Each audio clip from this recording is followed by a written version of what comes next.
దువ్వాడ శ్రీనివాస్, దివ్యల మాధురి వీళ్ళిద్దరి అమర ప్రేమ గాథ ఏంటో నాకు అసలు అర్థం కావట్లేదు. ముసలోడికి దసరా పండుగ అన్నట్టు ఉంది దువ్వాడ శ్రీనివాస్ పని. గతంలో ఈ దువ్వాడ శ్రీనివాస్ కి ఆల్రెడీ పెళ్ళయింది.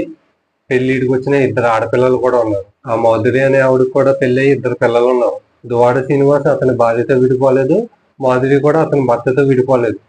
అయినప్పటికీ వీళ్ళిద్దరూ బరి తెగిచ్చేసారు ఇంక పూర్తిగా. వీళ్ళిద్దరి విషయం ఎప్పుడైతే బయటకు వచ్చిందో కాస్తో కోస్తో సిగ్గుపడతారు అనుకున్నారు, కానీ పూర్తిగా బరి తెగిచ్చేసారు. ఇప్పుడు వీళ్ళిద్దరూ తిరుమలకి వెళ్ళి అక్కడేదో వీళ్ళు కొత్త జంట అన్నట్టు తిరుగుతున్నారు. ఫోటో షూట్లు చేసుకోవటం తిరుమలలో, అది కూడా ఒక పుణ్యక్షేత్రంలో ఫోటో షూట్లు దిగటం. వీళ్ళిద్దరికి గతంలో పెళ్లి చేసుకున్న వాళ్ళతో డైవర్స్ అవ్వలేదు. అయినప్పటికీ మేము కలిసి ఉంటున్నాం అని చెప్పి తిరుమలలో ఒక రిపోర్టర్ అడిగితే చెప్పారు. మేము అందరి సమక్షంలో మ్యారేజ్ చేసుకుంటాము. యాక్చువల్గా కోర్టులో అది లీగల్గా ఉన్నాయి కాబట్టి లీగల్ ప్రొసీడింగ్స్ అన్ని అయిపోయాక అప్పుడు అఫీషియల్గా అందరికీ చెప్పే మ్యారేజ్ చేసుకుంటాం. అంతవరకు లివింగ్ టుగెదర్లోనే ఉంటాం. ఒక పుణ్యక్షేత్రానికి వెళ్ళి వీళ్ళు చేసే దరిద్ర పనులు ఇవి. కనీసం వైసీపీ పెద్దలు కూడా ఇలాంటి వాళ్ళని అదుపులో పెట్టరు. వైసీపీలో ఉన్నటువంటి దరిద్రం ఏంటంటే వాళ్ళ నాయకులు ఏదన్నా తప్పు చేస్తున్నారంటే కనుక వాళ్ళని కవర్ చేయడానికి చూస్తారు, కానీ వాళ్ళని మందలించడం మట్టుకు జరగదు అసలు. జనసేనలో ఉన్నటువంటి జానీ మాస్టర్వే ఒక కేసు వస్తే వెంటనే ఆయన పార్టీ నుంచి దూరంగా పెట్టి పార్టీకి సంబంధించిన ఏటిలోని పాల్గొనొద్దు అని చెప్పి ఒక నోటీస్ రిలీజ్ చేశారు. టీడీపీలో కూడా అంతే. మొన్న ఎవరి మీద ఒక ఎమ్మెల్యే మీద ఒక ఎలిగేషన్ వస్తే బాబు నువ్వు ఇది చేయలేదని ప్రూవ్ చేసుకో, అప్పటి వరకు పార్టీకి దూరంగా ఉండని చెప్పి పార్టీ పెద్దలే చెప్పడం జరిగింది. కానీ వైసీపీలో మాత్రం ఈ సంస్కృతి ఉండదు అసలు.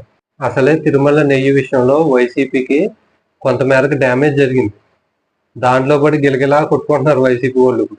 దానికి తోడు వీళ్ళు తిరుపతి వెళ్ళి వీళ్ళేదో పెద్ద అమర ప్రేమికులు అన్నట్టు అక్కడ కళ్ళు తిరిగేసి మేము త్వరలో పెళ్లి చేసుకుంటున్నాం, మాకు డైవర్స్ వచ్చేదాకా మేము కలిసే ఉంటాం అని చెప్పి అటువంటి మాటలన్నీ పవిత్రమైన పుణ్యక్షేత్రానికి వచ్చి అట్లాంటి డిస్కషన్లు ఎలా పెట్టారో నాకు అసలు అర్థం కావట్లేదు. అక్కడితోనే వీళ్ళిద్దరి సంత ఆగిపోలేదు. ఆ మాధురి పాప ఒక యూట్యూబ్ ఛానల్ పెట్టి దువ్వాడ శ్రీనివాస్ గారి గురించి స్పెషల్ గా సాంబార్ కాసింది. ఆ సాంబార్ వీడియో చూస్తే కనుక నవ్వొస్తుంది నాకు నిజంగా. సాంబారు వీడియో చూస్తే కనుక నవ్వాలి ఆడాలి అర్థం కదా. నిజంగా దువ్వాడ శ్రీనివాస్ గారిని పెళ్లి చేసుకున్న మొదటి వైపు ఓ 10 సంవత్సరాలు 20 సంవత్సరాలు ఆయనతో కాపురం చేసింది. ఆయన గురించి ఈవిడికి తెలిసినన్ని విషయాలు ఆవిడకి కూడా తెలిసి ఉండవు నాకు తెలిసింది.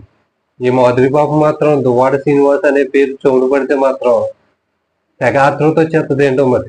బాగా ఓవర్ అయిపోతున్నాం బాబు. తప్పే ఉందే, వయసులో ఉన్నవాళ్ళు చేసే పనేకైతే. ఏ ఇంటర్వ్యూకి వెళ్ళినా ఆయన గురించి ఏదన్నా అడిగారంటే కనుక ఇంకా ఆగపదు అసలు. కుక్క తప్పకుండా చెప్పేస్తుంది ఆయనకి ఇదంటే ఇష్టం, ఆయన హీరో, ఆయన తోపు, ఆయనకన్నా బెటర్ పర్సన్ ఎవడో ఉండో, అసలు ఆయన హీరో కావాలి, హీరో కావాల్సిన వ్యక్తి ఇక్కడ ఉన్నాడో, ఇంకేయో వాగుతూనే ఉంటది. ఆ సాంబార్ వీడియో చూస్తే కనుక అసలు పట్టుబుబ్బోయి చచ్చిపోతారు నవ్వుకోలేక. ఎవడన్నా ఏదన్నా కుకింగ్ వీడియో తీసేటప్పుడు ఆ కుకింగ్ ఎలా చేస్తున్నారో ఏంటి, వంట ఏం వండుతున్నారు ఏంటి అన్నది చూపిస్తారు. కానీ ఈవిడ మాత్రం స్పెషల్. అసలు మనం ఏం వండుతున్నామో చూపించడం దానికంటే ఇంపార్టెన్స్ ఏంటంటే వీడియోలో మొత్తం ఆవిడే కనిపించాలి. లేకపోతే దువ్వాడ శ్రీనివాస్ గారి గురించి ఏదో ఒకటి పొగిడితో మాట్లాడాలి. ఆయనకి ఇదంటే ఇష్టం, ఆయనకి కొత్తిమీర అంటే ఇష్టం, ఆయనకి తోటకూర అంటే ఇష్టం, ఆయనకి ములక్కాడ అంటే ఇష్టం, ఆయన పొద్దున్న లేచిన కాడి నుంచి ఇలా ఉంటాడు, మొహం కడిగిన కాడి నుంచి ఇలా ఉంటాడు, ఏదో ఒకటి సొల్లు వాగుతూనే ఉంటారు అసలు. నిజంగా వీళ్ళిద్దరి విషయం బయటకు వచ్చిన తర్వాత సిగ్గుతో బయటకు రాదేమో అనుకున్నాం. మొత్తం ఆ సిగ్గంతా వదిలేసారు ఇద్దరు. ఎస్పెషల్లీ ఆ మాధురి పాప మాత్రం అసలు ఇంకా పూర్తిగా వదిలేసింది ఆవిడ ఇంటర్వ్యూస్ ఏది చూసినా మీకు అర్థమైపోతుంది. ఒక ఎమ్మెల్యేగా పోటీ చేసి ఓడిపోయినటువంటి వ్యక్తి మన సాంప్రదాయాలకి మన ఫ్యామిలీ వాల్యూస్ కి ఎంత వాల్యూ ఇస్తున్నాడో ఒకసారి ఆలోచించండి మీరు.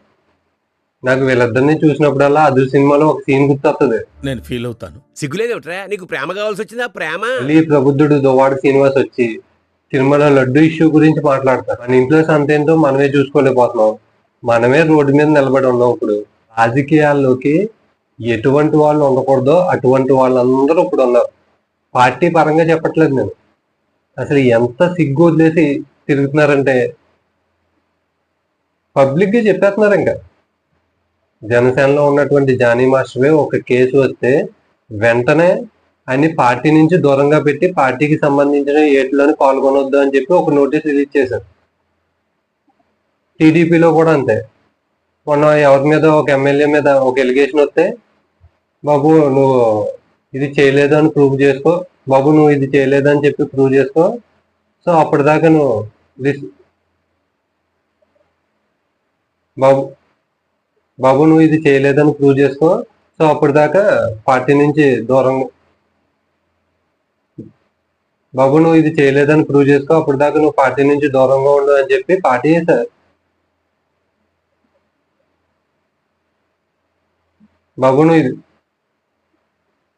బాబు నువ్వు ఇది చేయలేదని ప్రూవ్ చేసుకో, అప్పటిదాకా పార్టీ నుంచి దూరంగా ఉండు అని చెప్పి పార్టీ బాబు నువ్వు ఇది చేయలేదని ప్రూవ్ చేసుకో, బాబు బాబు నువ్వు ఇది బాబు నువ్వు ఇది బాబు నువ్వు ఇది బాబు నువ్వు ఇది చేయలేదని ప్రూవ్ చేసుకో, అప్పటి వరకు పార్టీకి దూరంగా ఉండు అని చెప్పి పార్టీ పెద్దలే చెప్పడం జరిగింది.